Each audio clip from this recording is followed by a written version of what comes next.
Everyone, good morning. জানো তো, একটা কথা ভীষণ সত্যি যে বৃদ্ধকালে কিন্তু এই সময়গুলো আর পাওয়া যায় না। তাই সময় থাকতে থাকতে তোমার যে আপনজন, তোমার যে কাছের মানুষ, তোমার যে লাইফ পার্টনার, তার সাথে বেশ কোয়ালিটি টাইম স্পেন্ড করে নাও। তাহলে কি হবে, যখন বয়স হয়ে যাবে তখন কিন্তু মনে আর কোনো আফসোস থাকবে না।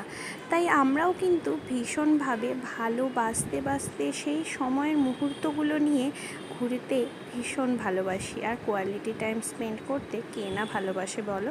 যাই হোক, অনেক বাজে কথা বললাম। আজকের দিনটা ছিল তোমাদের সাথে একটা সুন্দর আউটিং টাইমের ভিডিও শেয়ার করার সময়। আমরা আজকে চলে গেছিলাম হচ্ছে সিটি সেন্টার। বিকেলবেলা আমাদের প্ল্যানিং ছিল যে 2 কাপ চায়ে দুজনে একসাথে যদি একটু সময় কাটানো যায়।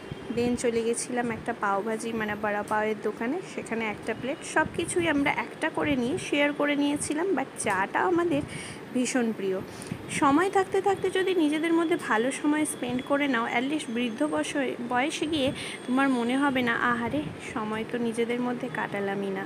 কারণ এখন তোমার হাত আছে, পা আছে, তুমি নিজে সেলফ ডিপেন্ডেন্ট। বিকজ তুমি পারবে কোথাও না কোথাও চলে যেতে দুজনে একসাথে। আর ভিউটা দেখো কি সুন্দর না?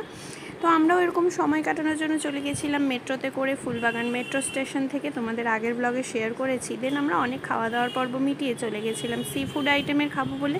তো সেখানে গিয়ে আমরা হচ্ছে ফিশ অ্যান্ড চিপস চয়েস করে নিয়েছিলাম। তার আগে চা, বড়া পাও, আইসক্রিম এন্ডে গিয়ে খাবো ভেবে সেটা একটু মিডলে স্কিপ করে গেছিলাম। দেন এখানে নিয়ে না আমরা দুজনে গল্প আড্ডা দিতে দিতে বেশ টাইমটা ভালো করে এনজয় করছিলাম। আর ওখানে কিন্তু ভিউটা খুব সুন্দর, একান্তে বেশ ভালো সময় কাটানো যায়।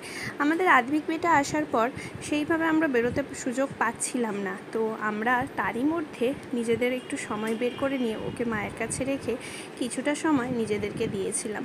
তোমরা কারা কারা এরকমভাবে সময় দিতে পছন্দ করো অবশ্যই কিন্তু জানিও। দেন দেখো একটু সন্ধ্যের মুখে চলে এসেছিলো, সময়টা বেশ ভালোই কাটালাম। দেন আস্তে আস্তে আবার গুটি গুটি পায়ে আইসক্রিম খাবো বলে ওই সবগুলোর দিকে এগিয়ে যাচ্ছিলাম। আইসক্রিমটা তো খেয়েও নিলাম। দেন বাড়ি চলে এসে সেই যে নতুন দুটো বেড কভার দিয়ে দিলাম ওয়াশ করার জন্য। দিনটা বেশ ভালোই কাটলো। চলো, ব্লগটা যদি ভালো লাগে, এরকম ভালো ভালো ব্লগ পেতে চ্যানেলটা সাবস্ক্রাইব করে দিও আর পাশে থেকো। নেক্সট ব্লগে আবার